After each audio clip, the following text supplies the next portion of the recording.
Hello students, आज हमारा topic है क्रेब्स साइकिल।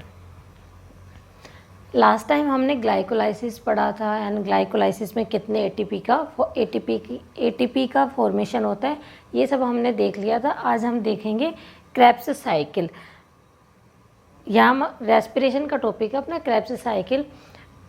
तो क्रेब्स साइकिल को हम Krebs cycle, citric acid cycle and try carboxylic acid TCA के नाम से भी जानते हैं।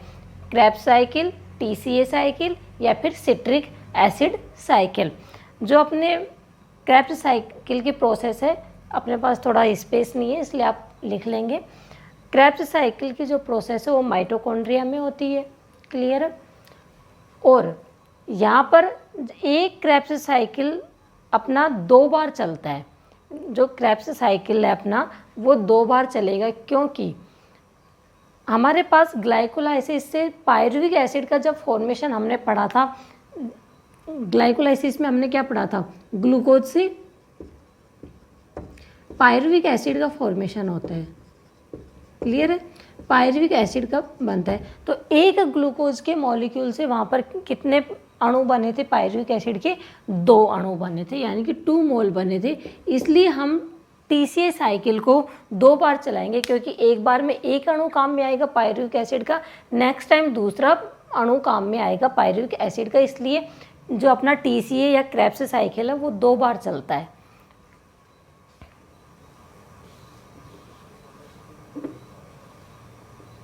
क्लियर है। इसके 3 नेम है एंड माइटोकॉन्ड्रिया में ये प्रोसेस अपनी चलती है। और यहाँ पर ऑक्सीजन की रिक्वायरमेंट होती है, यानी कि ऑक्सीजन की प्रेजेंस में क्रेब्स साइकिल चलता है और CO2 का विमोचन होता है, यानी कि CO2 वहाँ से रिलीज होती है। माइटोकॉन्ड्रिया में अपनी ये प्रोसेस चल रही है। तो अब हम स्टार्ट करते हैं कि ये TCA साइकिल किस तरीके से चल रहा है और यहाँ पर कितने ATP का फॉर्मेशन होता है। तो सबसे पहले हमारा एक पायरुविक एसिड है, ठीक है। यहाँ पर हम एक साइकिल की बात कर रहे हैं।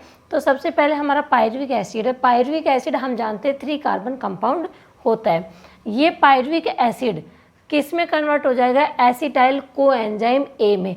कब होगा, इसमें लाइपोइक एसिड और TPP का फुल फॉर्म है ट्राई एमिन पायरोफॉस्फेट। यहाँ पर लाइपोइक एसिड एंड TPP की प्रेजेंस में होगा, मैग्नीशियम आयन की रिक्वायरमेंट होगी और कोएंजाइम A की आवश्यकता होगी। तब NAD, NADS और NAD की भी रिक्वायरमेंट होगी। NAD से NADS2 का फॉर्मेशन होगा और 1 मॉलिक्यूल CO2 का रिलीज होगा। वापस से सुनेंगे। जब पायरुविक एसिड से अपना एसिटाइल कोएंजाइम A का फॉर्मेशन होता है तो वहाँ पर लाइपोइक एसिड एंड TPP की रिक्वायरमेंट होती है, मैग्नीशियम आयन की आवश्यकता होती है और वहाँ पर कोएंजाइम A की भी रिक्वायरमेंट होती है, क्योंकि कोएंजाइम A उसके साथ में ऐड होगा तभी एसिटाइल कोएंजाइम A बनेगा। एंड सबसे इम्पोर्टेंट अपना NAD NADS2 में कन्वर्ट होगा, साथ में 1 मॉलिक्यूल CO2 का रिलीज होगा, क्लियर है। तब हमारा क्या बन जाएगा, एसिटाइल कोएंजाइम A। अब यहाँ तक हम ये ध्यान रखेंगे कि जो अपना एसिटाइल कोएंजाइम A जो कंपाउंड है उसको हम ग्लाइकोलाइसिस एंड क्रेब्स साइकिल की योजक कड़ी कहेंगे, यानी कि उनको जोड़ने वाली कड़ी कहेंगे, क्योंकि ये यहाँ पर तो एक अपना वो स्टेप चल रहा है। यहाँ पर TCA साइकिल अभी स्टार्ट नहीं हुआ। TCA साइकिल अपना एसिटाइल कोएंजाइम A से स्टार्ट होता है। ये जब पायरुविक एसिड से एसिटाइल कोएंजाइम A का फॉर्मेशन होता है वो स्टेप है, लेकिन आपको लिखना यहीं से है। तो पायरुविक एसिड से अपना क्या बन गया, एसिटाइल कोएंजाइम A। अब देखेंगे कि जो पायरुविक एसिड है वो 3 कार्बन कंपाउंड है, लेकिन एसिटाइल कोएंजाइम में 2 कार्बन कंपाउंड है। ऐसा क्यों हुआ, क्योंकि पायरुविक एसिड 3 कार्बन कंपाउंड था, लेकिन जब एसिटाइल कोएंजाइम A में कन्वर्ट हुआ तो वहाँ पर CO2 रिलीज हो गई और एक CO2 का मॉलिक्यूल वहाँ से रिलीज हो गया, तो हमारे पास ओनली 2 कार्बन ही बचे हैं। इसलिए एसिटाइल कोएंजाइम में 2 कार्बन कंपाउंड होता है। अब ये एसिटाइल कोएंजाइम में आगे क्या करेगा, इसको क्रेब्स साइकिल में जो ऑक्जेलो एसिटिक एसिड कंपाउंड वहाँ पर प्रेजेंट है OAA, वो OAA क्या होता है, इसका एक्सेप्टर होता है किसका, एसिटाइल कोएंजाइम A का, यानी कि ऑक्जेलो एसिटिक एसिड के साथ में एसिटाइल कोएंजाइम ए ऐड होगा और क्या बना लेगा, सिट्रिक एसिड। वापस से सुनेंगे, जब ऑक्जेलो एसिटिक एसिड एक्सेप्ट करेगा कि इसको एसिटाइल कोएंजाइम ए को, तो इसका ये इसका एक्सेप्टर है और वहाँ पर वाटर की रिक्वायरमेंट होती है इस अभिक्रिया को करवाने के लिए। तो ऑक्जेलो एसिटिक एसिड क्या होता है अपना 4 कार्बन कंपाउंड है और एसिटाइल कोएंजाइम में कितने कार्बन है, 2 कार्बन कंपाउंड है। 4 + 2 कितने कार्बन कंपाउंड हो गए, 6 कार्बन कंपाउंड। और साथ में ये जो अपना एसिटाइल कोएंजाइम ए का कोएंजाइम ए वो वहाँ से रिलीज हो जाएगी। एक संघनन की प्रोसेस है और वहाँ पर जो एंजाइम काम आ रहा है वो कौन सा है, citrate synthase enzyme. Citrate synthase enzyme की प्रेजेंस में ये ऑक्जेलो acetic acid acetyl coenzyme A के साथ में ऐड होकर सिट्रिक एसिड का फॉर्मेशन करता है और वहाँ से कोएंजाइम ए रिलीज होता है।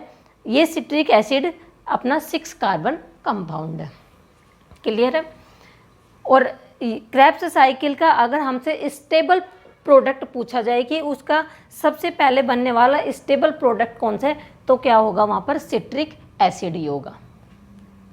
ये सिट्रिक एसिड कंपाउंड जो 6 कार्बन कंपाउंड है वो एकोनिटेज एंजाइम एंड फेरस आयन की प्रेजेंस में क्या होता है, वहाँ पर सिस एकोनिटिक एसिड में कन्वर्ट हो जाता है और वहाँ से H2O का विमोचन होता है, यानी H2O रिलीज होगा। जब सिट्रिक एसिड सिस एकोनिटिक एसिड में कन्वर्ट होगा उस टाइम वाटर मॉलिक्यूल रिलीज होगा और एकोनिटेज एंड फेरस आयंस की रिक्वायरमेंट होती है उसको। अब जो अपना न्यू प्रोडक्ट बना है सिस एकोनिटिक एसिड, ये भी 6 कार्बन कंपाउंड ही है। यहाँ पर वापस से वही एंजाइम काम में आ रहा है, कौन सा, एकोनिटेज। जब cis aconitic acid aconitase and ferrous ions की प्रेजेंस में और साथ में वहाँ पर अपना वाटर मॉलिक्यूल क्या होगा, ऐड होगा। फर्स्ट स्टेप में क्या हो रहा था, जब सिट्रिक एसिड से सिस एकोनिटिक एसिड बन रहा था उस टाइम वाटर मॉलिक्यूल रिलीज हो रहा था, लेकिन नेक्स्ट स्टेप में जब सिस एकोनिटिक एसिड कन्वर्ट होगा आइसोसिट्रिक एसिड में, वहाँ पर हमारा जो वाटर मॉलिक्यूल है वो ऐड होगा और वो कन्वर्ट हो जाएगा आइसोसिट्रिक एसिड में। ध्यान रहे, अपना यहाँ तक 6 कार्बन कंपाउंड ही बनेंगे। आइसोसिट्रिक एसिड भी 6 कार्बन कंपाउंड ही है। नेक्स्ट स्टेप में क्या होगा, ये जो आइसोसिट्रिक एसिड है ये कन्वर्ट होगा ऑक्जेलोसक्सिनिक एसिड में, ऑक्जेलोसक्सिनिक एसिड में। अब कैसे होगा, वहाँ पर एंजाइम कौन सा काम आएगा, आइसोसिट्रिक डिहाइड्रोजिनेज, यानी कि डिहाइड्रोजिनेज होगा यहाँ पर। उस टाइम क्या होगा, ऑक्सीडेशन की क्रिया चलेगी। ऑक्सीडेशन में वहाँ पर NADH2 में फॉर्मेशन होगा। जब भी ऑक्सीडेटिव प्रोसेस होगी वहाँ पर NADH2 में कन्वर्ट होता है। तो यहाँ पर isocitric acid isocitric dehydrogenase enzyme की प्रेजेंस में ऑक्जेलोसक्सिनिक एसिड में कन्वर्ट हो जाता है और ये ऑक्जेलोसक्सिनिक एसिड भी 6 कार्बन कंपाउंड ही होता है। वहाँ पर NAD से NADH2 का फॉर्मेशन होता है और जब भी ऑक्सीडेटिव प्रोसेस होती है उस टाइम क्या होगा, एक अपना 1 मॉलिक्यूल ऑक्सीजन की रिक्वायरमेंट होगी, वो 1 मॉलिक्यूल ऑक्सीजन कन्वर्ट हो जाएगी, यानी कि वहाँ से फिर वो H2O का विमोचन करेगी। तो ये ध्यान रखिए, जब भी ऑक्सीडेटिव प्रोसेस होगी वहाँ पर वाटर मॉलिक्यूल का विमोचन होगा। यहाँ तक अपना ऑक्जेलोसक्सिनिक एसिड बन गए ये 6 कार्बन कंपाउंड।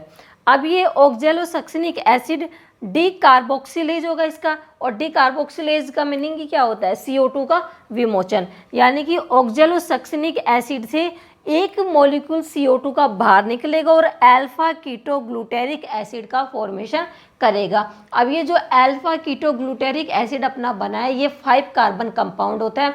पूरे क्रेब्स साइकिल में ओनली एक यही कंपाउंड है जो 5 कार्बन होता है, ठीक है। तो ये 5 कार्बन कंपाउंड क्यों बना, क्योंकि यहाँ पर ऑक्जेलोसक्सिनिक एसिड क्या था, अपना 6 कार्बन कंपाउंड था, लेकिन एक यहाँ पर CO2 का मॉलिक्यूल रिलीज हो गए। तो कितने बस कार्बन बचे अपने पास, 5 कार्बन। ये 5 कार्बन किस में कन्वर्ट हो जाएंगे, अल्फा कीटोग्लूटेरिक एसिड में। क्लियर है। अब यहाँ पर जो 5 कार्बन कंपाउंड है अपना अल्फा कीटोग्लूटेरिक एसिड, ये अल्फा कीटोग्लूटेरिक एसिड क्या करेगा कीटोग्लूटेरिक डिहाइड्रोजिनेज एंजाइम की प्रेजेंस में NAD वहाँ पर NADH2 में कन्वर्ट होगा और एक कोएंजाइम ए काम में आएगा, और एक कोएंजाइम ए काम में आ रहा है और साथ में एक CO2 का विमोचन हो रहा है। ध्यान रखना, एक CO2 वहाँ से रिलीज हो रही है, तो ये 5 carbon compound alpha ketoglutaric acid convert हो जाएगा सक्सिनाइल कोएंजाइम ए में। ये सक्सिनाइल कोएंजाइम ए अपना 4 कार्बन कंपाउंड होता है, क्योंकि हम जानते हैं अल्फा कीटोग्लूटेरिक एसिड अपना 5 कार्बन कंपाउंड था, वहाँ से एक CO2 बाहर निकली तो कितने कार्बन बचे अपने 4 कार्बन। 4 कार्बन किस में कन्वर्ट हुए, सक्सिनाइल कोएंजाइम ए में। कौन से एंजाइम की प्रेजेंस में, कीटोग्लूटेरिक डिहाइड्रोजिनेज एंजाइम की प्रेजेंस में। और यहाँ पर ऑक्सीडेटिव रिएक्शन हो रही है, यानी कि ऑक्सीडेटिव में NAD से NADH2 का फॉर्मेशन हो रहा है। क्लियर है। और जब भी ऑक्सीडेटिव प्रोसेस होगी वहाँ पर अपना एक मॉलिक्यूल ऑक्सीजन का वाटर मॉलिक्यूल का विमोचन करेगा, तो यहाँ पर एक वाटर मॉलिक्यूल का अपना विमोचन हो रहा है। नेक्स्ट टाइम क्या होगा, सक्सिनाइल कोएंजाइम ए जो अपना 4 कार्बन कंपाउंड है, ये सक्सिनिक थायोकाइनेज एंजाइम की प्रेजेंस में सक्सिनिक एसिड में कन्वर्ट होगा। अब ये सक्सिनाइल कोएंजाइम ए था और सक्सिनिक एसिड में कन्वर्ट हुआ, यानी कि कोएंजाइम ए तो बाहर निकलेगा, कोएंजाइम ए बाहर निकलेगा, वाटर मॉलिक्यूल वहाँ पर ऐड होगा और एक GDP प्लस इनऑर्गेनिक फॉस्फेट वहाँ पर किसका निर्माण करेंगे, GTP का। ध्यान रखिए, ये अपना न्यू स्टेप आया यहाँ पर, GDP प्लस इनऑर्गेनिक फॉस्फेट किस में बदल जाएंगे, GTP में। कब, जब सक्सिनाइल कोएंजाइम ए से सक्सिनिक एसिड का फॉर्मेशन होता है, उस टाइम एक GTP का फॉर्मेशन होता है, और ये जो रिएक्शन है सक्सिनिक थायोकाइनेज एंजाइम की प्रेजेंस में होती है।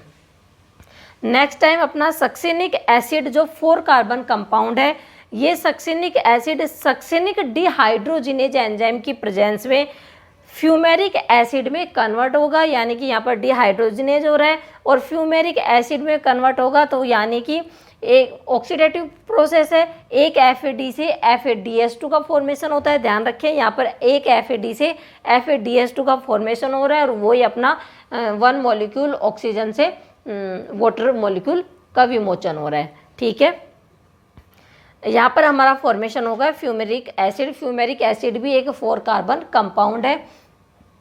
यहाँ पर 2 नई चीज़ें आई हैं, ध्यान रखें। सक्सिनाइल कोएंजाइम ए से जब सक्सिनिक एसिड बनता है तो GTP का फॉर्मेशन होता है, और सक्सिनिक एसिड जब फ्यूमेरिक एसिड का फॉर्मेशन करता है तो वहाँ पर FADH2 का फॉर्मेशन होता है। ये फ्यूमेरिक एसिड जो अपना 4 कार्बन कंपाउंड है, वो फ्यूमेरेज एंजाइम की प्रेजेंस में वहाँ पर वाटर मॉलिक्यूल क्या होगा, उसके साथ में ऐड होगा, और वाटर मॉलिक्यूल ऐड होकर फ्यूमेरेज एंजाइम मैलिक एसिड में कन्वर्ट हो जाएगा। क्या बन गया अपना यहाँ पर, फ्यूमेरिक एसिड से मैलिक एसिड बन गया। ठीक है, फ्यूमेरेज एंजाइम की प्रेजेंस में ये अपना मैलिक एसिड भी 4 कार्बन कंपाउंड है।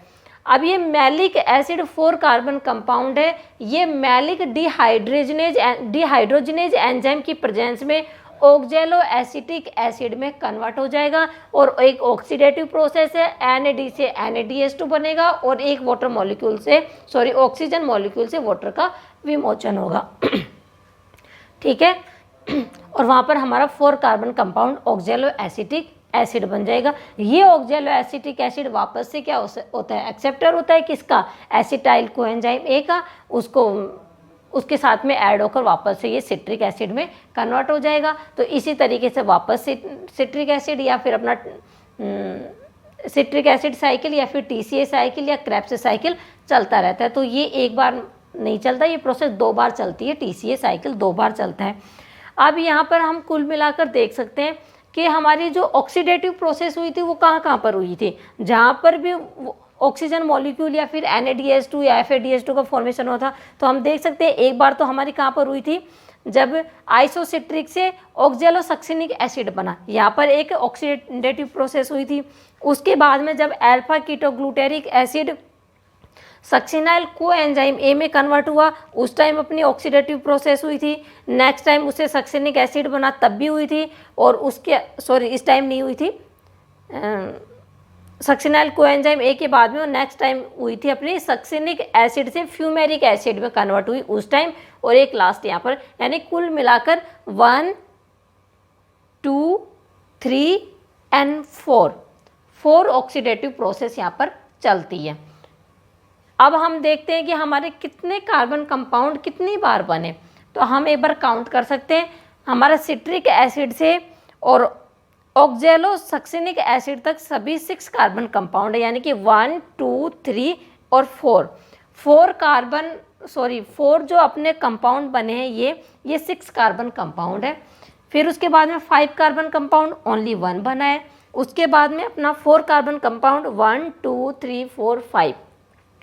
कुल मिलाकर हम कह सकते हैं एक क्रेब्स साइकिल में 4 6 कार्बन कंपाउंड बनते हैं, एक 5 कार्बन कंपाउंड बनता है और 5 4 कार्बन कंपाउंड बनते हैं। क्लियर है। अब इसके बाद में हम एटीपी अकाउंट देखते हैं कि कितने एटीपी का फॉर्मेशन होता है एक क्रेब्स साइकिल में। तो हम यहाँ देख सकते हैं कि एक बार आप नोटिस करेंगे इसको, 1 NADH2 इक्वल टू होता है 3 ATP, यानी कि एक NADH2 के बराबर होता है 3 ATP। ठीक है। 1 FADH2 बराबर होता है 2 ATP और 1 GTP बराबर होता है 1 ATP। क्लियर है। तो हम यहाँ पर काउंट कर सकते हैं इजीली। सबसे पहले हम बात करें कि हमारा NADH2 कहाँ पर बना, यहाँ पर। जब आइसोसिट्रिक एसिड से ऑक्जेलोसक्सिनिक एसिड बनता है तो वहाँ पर हमारा एक NADH2 बनता है, यानी कि 3 ATP काउंट कर सकते हैं हम। यहाँ पर हमारे 3 ATP का फॉर्मेशन हुआ। नेक्स्ट टाइम एक हमारा जब alpha ketoglutaric acid succinyl coenzyme में कन्वर्ट होता है उस टाइम NADH2 का फॉर्मेशन होता है, यानी कि 3 ATP, क्योंकि अभी मैंने बताया 1 NADH2 इक्वल टू 3 ATP। ठीक है। तो 3 ATP यहाँ बने, 3 ATP यहाँ बने, अपने 6 ATP हो गए। फिर उसके बाद में 1 GTP बन रहा है। जब सक्सिनाइल कोएंजाइम से सक्सिनिक एसिड बना तब हमारा GTP बना, तो 1 GTP इक्वल टू 1 ATP। तो 3 ATP 3 ATP 6, एक GTP से बना 7। फिर नेक्स्ट टाइम जब सक्सिनिक एसिड फ्यूमेरिक एसिड में कन्वर्ट हुआ तो वहाँ हमारा FADH2 का फॉर्मेशन हुआ, 1 FADH2 इक्वल टू 2 ATP। तो यहाँ तक हमारे कितने हो गए थे, 7 ATP। 7 के बाद में 2 ऐड करेंगे तो हम हमारे कितने ATP हो गए, 9 ATP। 9 के बाद में नेक्स्ट टाइम जब हम मैलिक एसिड से ऑक्जेलो एसिटिक एसिड का फॉर्मेशन होता है तो NADH2 का फॉर्मेशन होता है। तो 9 अपने ATP बन चुके हैं और 1 NADH2 यहाँ पर है, तो 1 NADH2 इक्वल टू 3 ATP। तो 9 + 3 कितने होंगे अपने, 12। ठीक है। यानी कि एक बार जब क्रेब्स साइकिल चलता है तो अपने 12 ATP का फॉर्मेशन होता है, और अगर 2 बार क्रेब्स साइकिल चलता है तो टोटल 24 ATP का फॉर्मेशन होगा। ध्यान रखें, ATP अकाउंट को अच्छे से ध्यान रखें, क्योंकि ATP अकाउंट हम जानते हैं कि सबसे मेन प्रोसेस है इसका काउंट करना। जैसे कि अपन ने देखा भी 1 क्रेब्स साइकिल में 12 ATP, और टोटल अगर आपसे क्रेब्स साइकिल में पूछे तो वहाँ पर 24 ATP का फॉर्मेशन होता है। और जो एसिटाइल कोएंजाइम ए है ये हमारे ग्लाइकोलाइसिस एंड क्रेब्स साइकिल के बीच की योजक कड़ी है। एक क्रेब्स साइकिल 2 बार इसलिए चलता है क्योंकि वहाँ पर 2 पायरुविक एसिड होते हैं, क्योंकि ग्लाइकोलाइसिस से हमारे 2 पायरुविक एसिड बने थे, इसलिए वो दोनों काम में आएंगे। तो इसलिए ये क्रेब्स साइकिल 2 बार बनेगा। आई होप आपको समझ में आया होगा। Thank you so much.